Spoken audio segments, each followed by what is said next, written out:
সোমা মাইতি আমাদের প্রতিনিধি রয়েছেন টেলিফোন লাইনে। সোমা, যেরকম আমরা শুনলাম ওই হাসপাতালের কর্মীরা তারাই বলছেন যে কোন কোন জায়গায় গাফিলতি ছিল, অর্থাৎ তারাই পয়েন্ট আউট করে দিচ্ছেন। সত্যি কি এই গাফিলতিগুলো, অর্থাৎ এই যে সমস্যা তৈরি হলো, এগুলোকে এড়ানো যেত না? তিনটে মৃত্যু ঘটলো, সেই মৃত্যুকে এড়ানো যেত না?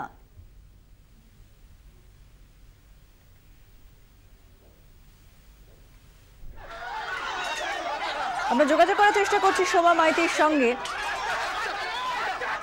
প্রশাসনিক গাফিলতির অভিযোগ করছে হাসপাতালের কর্মীরা। দোতলায় তিনটি সিঁড়ি রয়েছে, কিন্তু দুটো সিঁড়িতে তালা দেওয়া ছিল বলে অভিযোগ হাসপাতালের কর্মীদের একাংশ। আমরা শোনালাম আপনাদের সেই বক্তব্য। মাত্র একটি সিঁড়ি দিয়ে নামতে গিয়ে ঘটনা এতটা মর্মান্তিক চেহারা নেয়।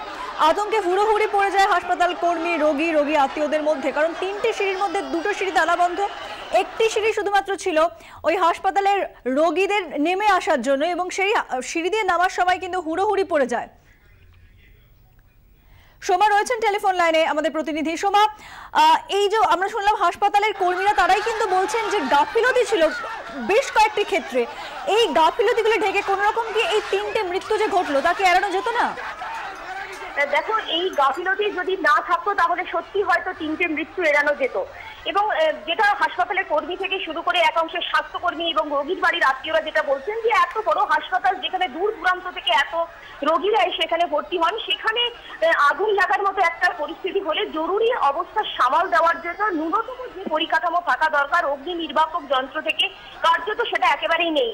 জরুরি আপৎকালীন পরিস্থিতিতে তারা যেভাবে বেরিয়ে যাবেন, অর্থাৎ জরুরি আপৎকালীন সময়ে বেরোবার জন্য যে রাস্তা থাকা দরকার সেগুলো কার্যত নেই। দুটো গেট বন্ধ, দুদিকে একটাই মাত্র সিঁড়ি, এবং কার্যত বলা যেতে পারে যে আগুনের মৃত্যুর ঘটনা কিন্তু এখানে ঘটেনি। পুরোটাই ঘটেছে আতঙ্কে হুড়োহুড়ো করে ছুটে নিচে নামার সময় কিন্তু এই মৃত্যু ঘটেছে। এবং এই যে আতঙ্কিত হয়ে যখন পড়েন, সেই আতঙ্কের পরিস্থিতি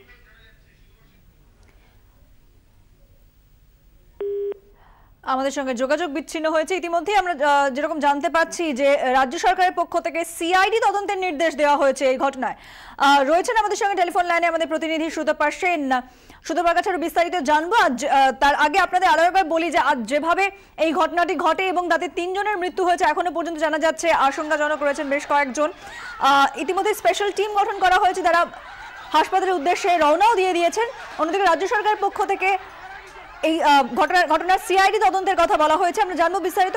সুতপা সেন রয়েছেন আমাদের সঙ্গে। সুতপা, দেখো, রাজ্যের স্বরাষ্ট্র সচিব মলয় দে তিনি যেটা জানিয়েছেন যে এই ঘটনার সিআইডি তদন্তের দায়িত্ব দেওয়া হয়েছে, এবং সিআইডি মূলত তদন্ত করে যেটা দেখবে যে ঘটনার পেছনে কোনো ধরনের সাবোতাজ ছিল কিনা, অর্থাৎ কি কারণে এই ঘটনা ঘটলো সেটা তারা খতিয়ে দেখবে।